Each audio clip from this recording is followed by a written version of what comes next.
In his 16 years as a salesman for Unitex Products Incorporated, Ray Markey has traveled almost 500,000 miles over every kind of road. But he has never been on this road before. And though it seems no different from the others, it is different. What makes it different began 7 years ago.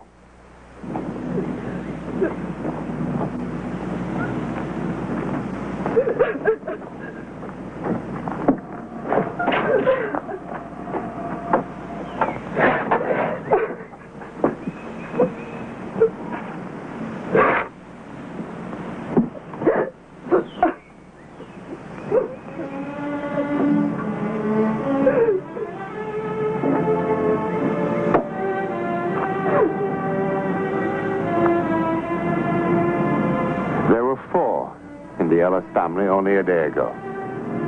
Yesterday, their son and brother was killed. Today, he was buried. He was 12. His name was Paul. Now, some say that there is no return from the grave. That death is absolute, final. And yet, there are so many authenticated reports of how that seemingly impenetrable barrier has been pierced. That barrier between this world and the next, even if only for a moment.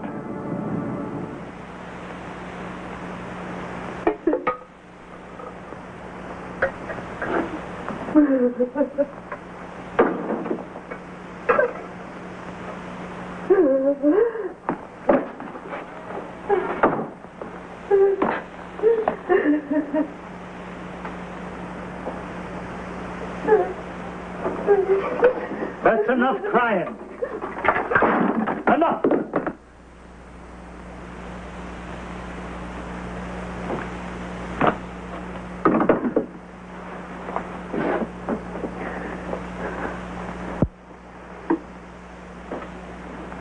Sally, I never hit you before because I never believed in striking a girl. No. You stay out of this. You don't hurt her now. There's been enough hurt. She's as much a child as he was, and she's all we got left now. Because of her. The boy would be in this house now, eating at table with us, alive and happy if it wasn't for her. It's only the grief. Otherwise, you wouldn't be talking like that. You got as much love for the one as for the other. I hate her. You don't know what you're saying. I hate her. No!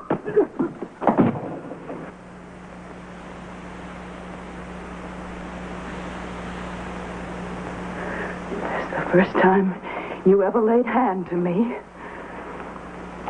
I want you to do nothing more now. You just take time to get a hold of yourself. You ain't alone in your feelings, you know. That's what I'm feeling, too. He was my son, too. And he was her brother. And if your eyes wasn't shut with pain, you'd see what it is she's going through without your touching her. You got no call to hit her and rail at her and make her feel meaner than she does.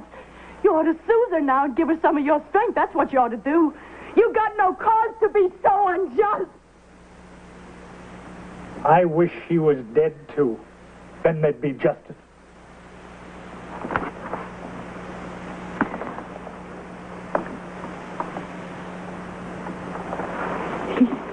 You know, he don't know what he's saying.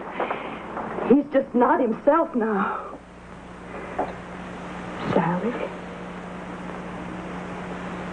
Sally.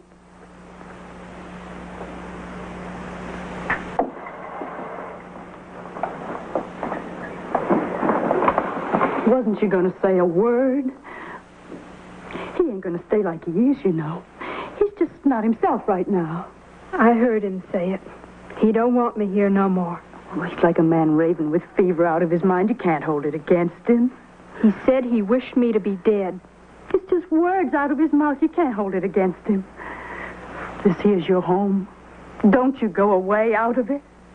I ain't wanting to go away. But I ain't going to stay either, without he knows it wasn't my fault Paul's gone. I know it. Ain't that enough? No, it ain't. You know it ain't.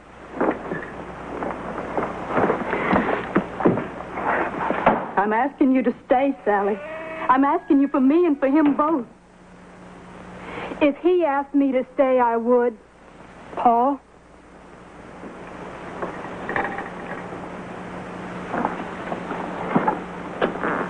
searched into my conscience, and Paul ain't dead on account of me. Pa, don't send me away into nothing. You just gotta say one word, Pa. I'll stay out of your sight, and I'll speak low so you won't ever hear my voice. And afterwards, no matter how it hurts, I'll tell you it over, every second at a time, till you understand and know just exactly what happened and the way it happened.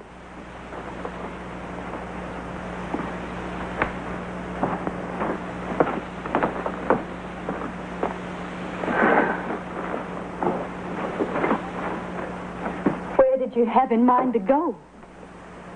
I'm going to take the bus somewhere. Where will you be? Will you write me?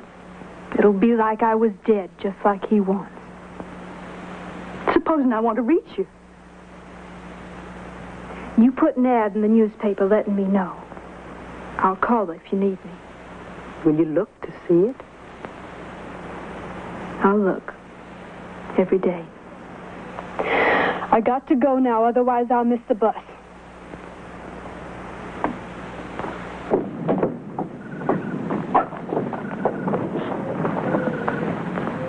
You take good care of yourself, you hear?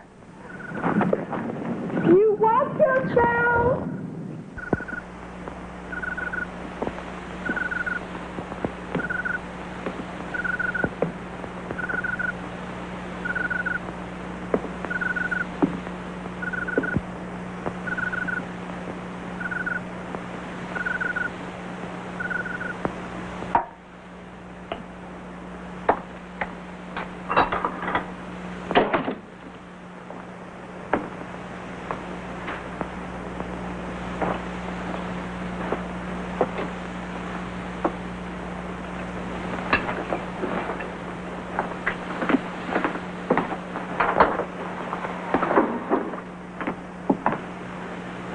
I telephoned in to the newspaper today. I told them to put it in that we want Sally to come home. I told them to put it in that her father needs her.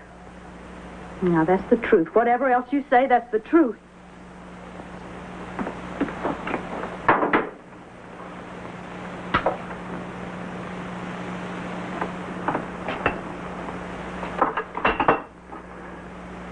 All right. If that's what you want.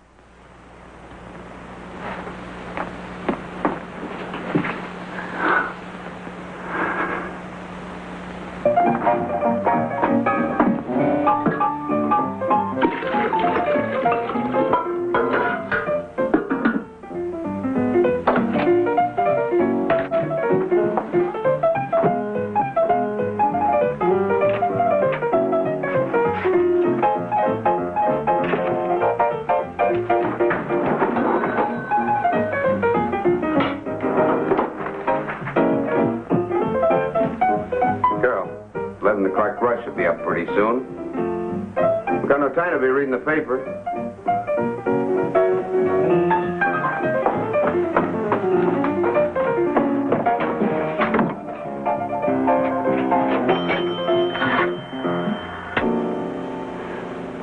Long distance, please. I want to make a call to Tinsville, to Mr. or Mrs. Ellis, 645 ring 3.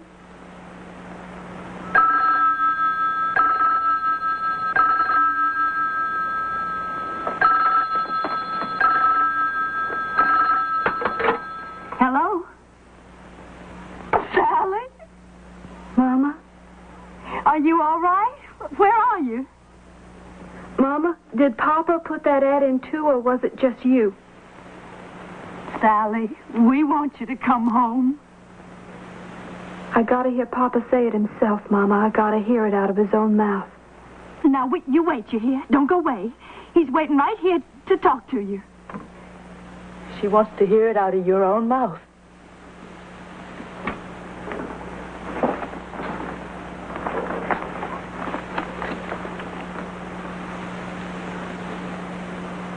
Sally, Papa?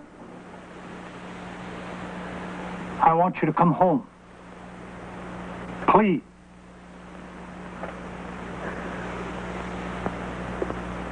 I'm coming home now, Papa.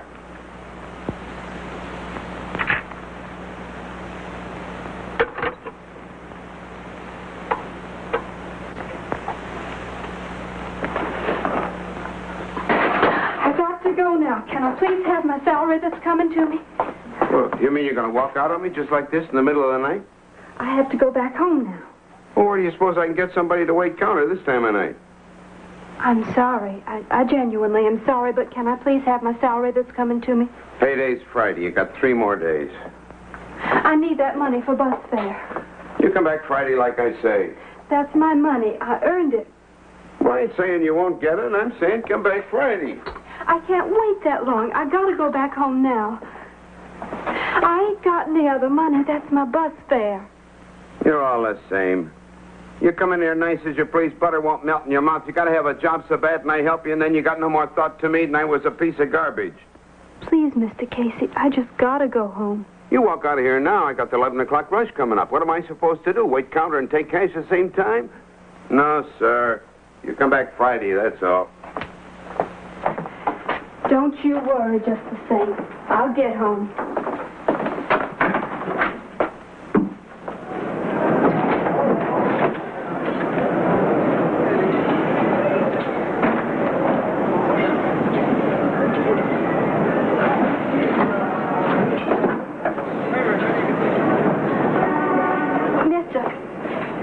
Are you going back towards Timsville? I've used up all my money, otherwise I'd take the bus. I just gotta get home. Well, I'm going as far as Parsons Corners. That'd take you right close to my house. You just drop me off the side of the road, and I can throw a stone from the road to my house. Well, all right. Get in.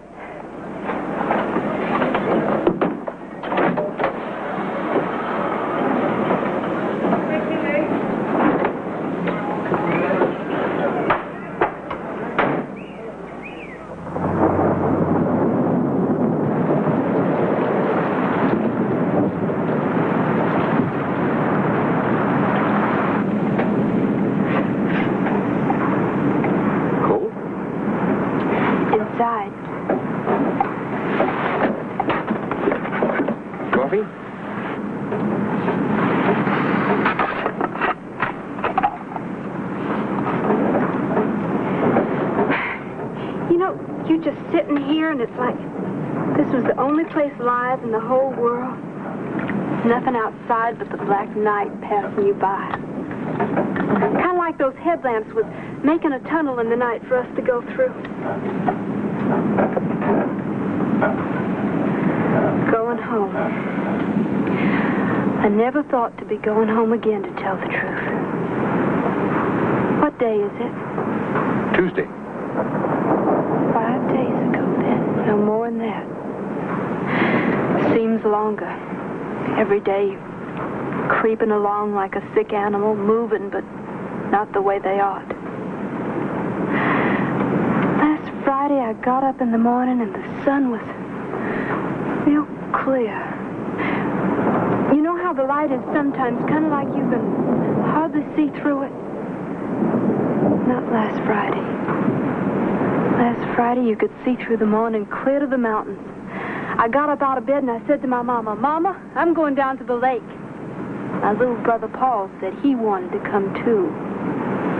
I didn't really want to take him with me. I wanted to be by myself. I wanted to be selfish with my own thoughts. My mama said, "You take your brother along or you don't go." He stuck his tongue out at me, and I hated him. I walked out of the house without looking behind me to even see was he there. We passed by the field where my father was working. My father called out to me, "You look after your brother, you hear?" The minute we got out of sight, I run off. Paul came behind me, running as fast as he could, but I always could run faster than him. I hid behind a rock, never said a word when he went by calling my name. Afterwards, I went down by the edge of the lake to sit there by myself. In a little while, I seen my brother Paul out there on the lake in an old canoe belonging to Mr. Lawrence. He waved to me. I made out I never even seen him. He stood up in the canoe to show off for me. It turned over. He never could swim. I swum out to him, but They never got him back till they dragged the lake. It was my fault, and it wasn't my fault. Well, you ought not to blame yourself for what happened. A thing like that could spoil your whole life. We'll be home soon enough now. Just round this next curve and a little piece more. It'll be all right again. As soon as my papa puts his arms around me and I know he feels all right about me again.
The curve.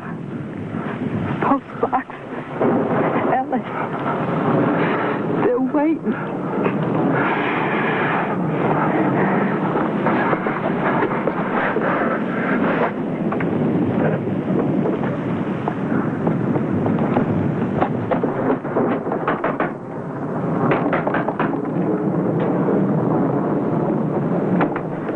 Mister, I don't want to scare you now, sir, but there's a girl out in my car. I picked her up along the road. Now, I don't want to scare you, sir, but she's hurt. She's hurt very bad. Very bad, sir. I guess you better come in, mister. You didn't hear me. I said there's a girl. I heard you. It's a bad, wet night. You better come in and have a cup of coffee. Ma'am, I can't seem to get your husband to understand. Is your name Ellis? Yes, it is. You better put some coffee on. How many times do I have to say there's a girl that's dying out in my car? What's the matter with you? Look, I don't know what you people think you're trying to do, and right now I don't care. All right, I'm not going to bring her into the house. I'm going to take her to a doctor or a hospital or someplace where the people are at least human. Go with him.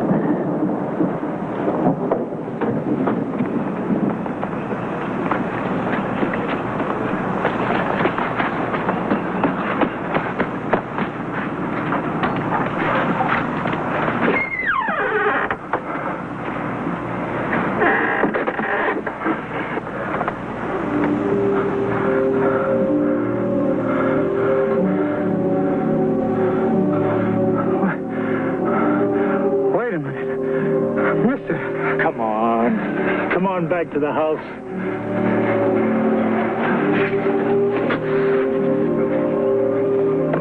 She was in my car. Come on. Come on.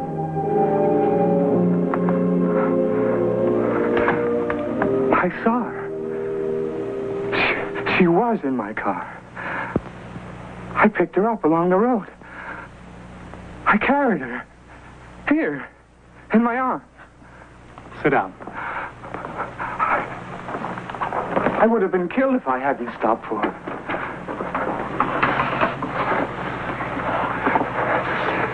She was in my car. 7 years ago, our daughter was coming home. There was an accident. The man who was driving the truck that she was in was killed instantly. But somehow, Somehow, as seriously injured as she was, my daughter kept coming home. And somehow, she managed to walk almost 3 miles from that wrecked truck before she dropped to the ground and died. She came very close. Very close. Every year she tries again. You're the 7th person to have picked her up out there where she finally fell. Even the bus drivers have stopped for her. Twice now.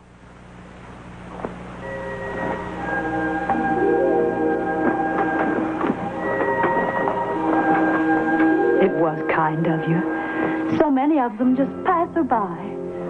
It was kind of you to stop for her. She's always gone when we go out to the car to see. I wish there was some way not to leave her alone in the car when whoever's bringing her back comes to the door. I wish next time they'd bring her all the way home. If you see Sally, bring her all the way home.